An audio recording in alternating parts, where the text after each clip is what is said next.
Hey guys, Theron Asbury here with Revital Outdoors, bringing you another exciting podcast. Tonight, we're going back to the great state of Wisconsin. We're going to interview Mr. Cade Laufenberg. Cade just got done winning the BFL Great Lakes Division Tournament on the Mississippi River out of Lacrosse, Wisconsin. That's the upper Mississippi. So we're very excited to have another winning podcast for you this evening.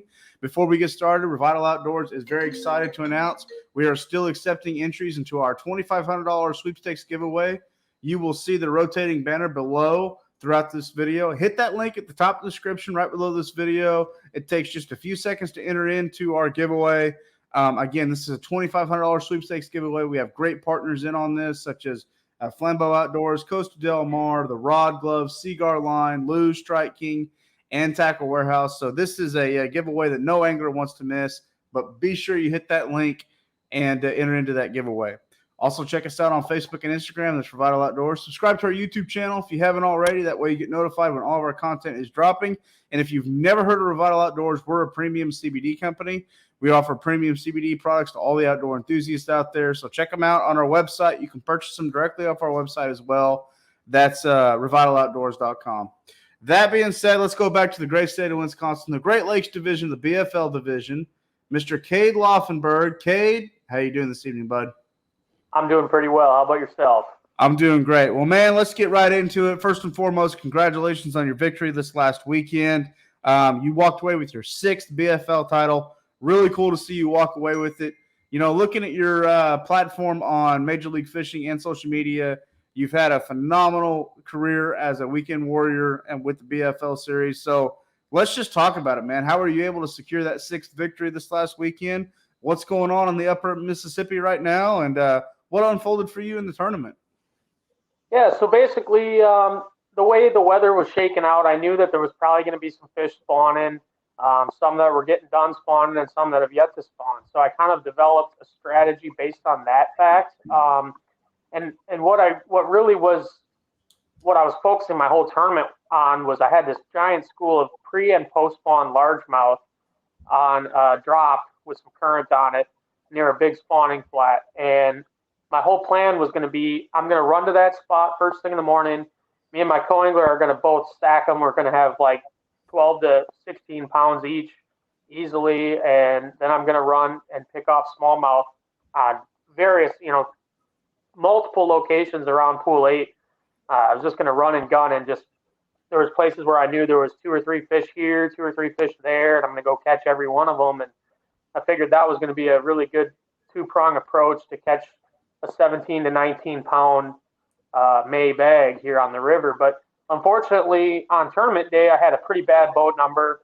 I had it all mapped out from fishing in my flat bottom all week. I had a direct line that I could run across the big stump field to get to this spot before anybody else. But unfortunately, being boat 87, it didn't matter. There was already a boat on it. They obviously found that giant school largemouth too. So long story short, I did come back to that place later in the day. That same boat was there, and the fish were not biting anyway. So it ended up probably being for the best that they were there. It caused me to turn around and completely run back basically 20 miles the same direction I had just come from to go fish for smallmouth. And I had to dig all my smallmouth gear out of the rod locker because I was not planning on targeting them until like 9 or 10 o'clock in the morning, and just had to hunker down and start going to areas I knew had fish. And it took me a little bit to kind of settle down from not getting on my starting spot. And it was a little bit of a train wreck, I'll be honest. I had 2 fish for like 3.5 pounds. And then my co-angler ends up catching a 5-pound smallmouth. And on one hand, I was super happy for him. It ended up being the big bass of the tournament on the co-angler side, but I was obviously a little bit spun out that I didn't catch that fish. But I just kept my head down. I ended up catching a 3.25 pounder in the exact same like location as that 5. So that kind of helped me get the wheels back on the bus. And it also gave me the confidence knowing that a fish that big could come doing what I was doing. So I kept with it all day and just kind of got the idea of largemouth fishing out of my brain and just stuck with those smallmouth. And I ended up catching a 3.75 pound largemouth while I was fishing for smallmouth anyway. And it was kind of just a dream day. We late in the day, my co-angler had that 5 obviously to anchor his bag, and I could sense that he was sniffing the wind on the coast side as well. So I pulled on a spot where I had a bedfish marked, and I knew that it wasn't going to help me, but I knew it would maybe seal the deal for him. So he ended up catching it, and it ended up sealing the deal. So we both won, and it was just Wow. epic. And yeah, it was an indescribable day. Probably one of my favorite wins that I've ever had, just from how well the day went. I don't think I lost a single fish, and I mean, really, it was just a true testament to when people say it's your time, it's your time. It's like the most cliche thing that you ever hear in a bass tournament win recap, but it really felt like it. From catching that largemouth randomly in a smallmouth spot, from getting snubbed on my starting spot and having to just totally go change my game plan on the fly and having it work out like that. I just think it's just a really good example of that exact thing happening to somebody. So. Absolutely. Well, Cade, just out of curiosity, how many keepers did you end up catching throughout the day? I caught a ton of keepers. I know I told MLF it was 20. It was somewhere in that neighborhood. I mean, what I was doing, the way I was fishing, you're going to catch a lot of fish and a lot of little ones. I mean, I probably caught 50 or 60 fish, and a lot of those range from 10 inches all the way up to, the whole bag I caught. Just fishing finesse-style baits.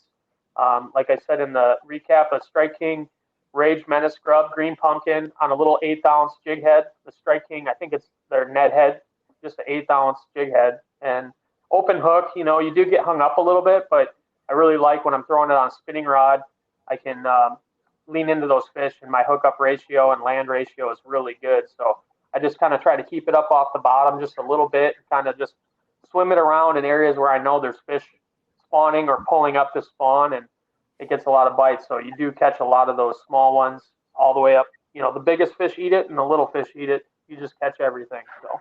Okay. I know you mentioned a lot about pool 8, catching smallmouth. Did you have any largemouth hit you throughout the day? Yeah, I did catch a 3 3/4 pound largemouth on that same menace grub, just swimming it around. I was fishing in a smallmouth spawning area at the time, and I was totally expecting, it had some big head shakes. I knew it was a big fish, and I was expecting like a 4 to 5 pound smallmouth, and then up comes this big largemouth. So it was just a blessing from God to catch that fish. And I did go back to that spot where I wanted to start. Like I said, that boat was still there when I came back, but he was kind enough to let me in there, fish a little bit. And I didn't catch any largemouth in there. I caught some pike, and I mean, really, the largemouth game just pretty much took a crap, for me. So, and I think it showed at the scales too. There weren't a lot of good largemouth weighed in on Saturday. So. I got you. Well, Cade, you secured the victory. You're all automatically qualified for that regional at the end of the year. But there's still a lot of year left. So, especially in the Great Lakes division. So, what's the goal throughout the rest of the year? I mean, are you looking at just having some fun? Are you looking at that Angler of the Year title? What's left for Cade Laufenberg throughout the rest of 2022? Well, that's kind of an interesting dilemma for me. So I'm actually fishing 2 divisions this year. I'm fishing the Illini division as well, trying to qualify for the regional that's back here at Lacrosse in October.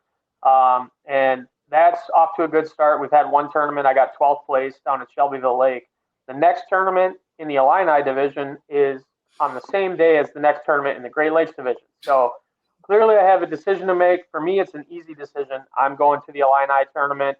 I'm all in on trying to make that regional. In fact, I feel confident in making the regional through the Illini because I fished it in 2020, and now I have a good understanding of the bodies of water, and I feel like I can at least catch one keeper every tournament. But my real goal in the Illini division is to actually be competitive this time around. Like last time I won one tournament on the Ohio River, but then the other tournaments I didn't cash a check in any of them. So I've got one check, and I want to cash a check in every Illini tournament, and I want to be a contender for the AOI in that division at the end of the year. That's my big goal. I know it's a lofty goal to go and compete against the locals and be competitive there, but I just feel like you kind of have to set these big goals for yourself that maybe seem a little bit, almost to some people maybe would look at it as an arrogance or maybe just a lofty goal. But if you don't put the bar up high for yourself, it's a lot harder to achieve things. If you're just setting small little putt goals, like you're not going to go places. So unfortunately, I won't be able to contend for the AOI and the Great Lakes division, but I am going to fish the rest of the lacrosse tournaments and probably Prairie du Chien as well. So it's kind of a nice, once you get over the fact that you can't contend for that AOI, now I can just focus on fishing them to win every tournament. I'd love to win another one this season. So I'm just going to be fishing for big fish only at every BFL in the Great Lakes that I fish. And, you know, I'm going to probably end up paying for the Winneconne tournament just so I'm automatically qualified for that regional on Grand Lake. And I may or may not go to that one. I don't know. It's a lot. That's a lot to ask to fish 2 regionals in the fall, but I might just do it. I'm not sure yet. So that's kind of a basic layout of where my mind's at right now. Absolutely. Absolutely. Well, Cade, I know looking at your social media, I've been following you for a little bit. You got a lot of great support there in the Wisconsin area. A lot of great family as well, people in the fishing industry. Anybody like to give a thank you or shout out to before we let you go? Yeah, I really got to give a shout out to my family, my parents, my sisters, and their kids, and my brother-in-law, Richard. They showed up and gave me a lot of support this weekend. My girlfriend, Alyssa, you know, I met her. She's my next door neighbor, and we actually started dating, and she's been amazing. She makes me great food for all these tournaments, super supportive, understanding of like the fact that I'm out pre-fishing all week after work, and it's just kind of chaos in my life during these tournament weeks. And then also I want to thank Strike King, Lose, Atomic Bass, Jerseys, and AFCO for the continued support that I've gotten from them. Couldn't do it without the team of people that I got in my corner. So, and all my supporters on social media too. I mean, everybody texting, calling, and liking and commenting on my posts. It's always means a lot and keeps me going. So appreciate that. Absolutely. So for all the listeners out there, we've been talking to Mr. Cade Laufenberg, the winner of the recent BFL tournament, Great Lakes Division on the Mississippi River out of Lacrosse. That's the upper Mississippi. So, Cade, good luck to you throughout the rest of the year fishing the I&I and the Great Lakes Division. Good luck to all the anglers fishing the BFL circuit in 2022. Before we let you go, make sure you subscribe to our YouTube channel. That's Revital Outdoors. Also, you've been watching the rotating video throughout this podcast, or rotating banner throughout this podcast. Hit that link at the top of the description right below this video. Enter into that $2,500 sweepstakes giveaway. I promise you're not going to want to miss this. Any angler out there will be lucky to win this giveaway, and that lucky winner will be selected at the end of the season. From all of us at Revital Outdoors, again, I'm Theron Asbury. Thank you for tuning into this podcast. Be safe out there. God bless. We'll talk to everyone very, very soon.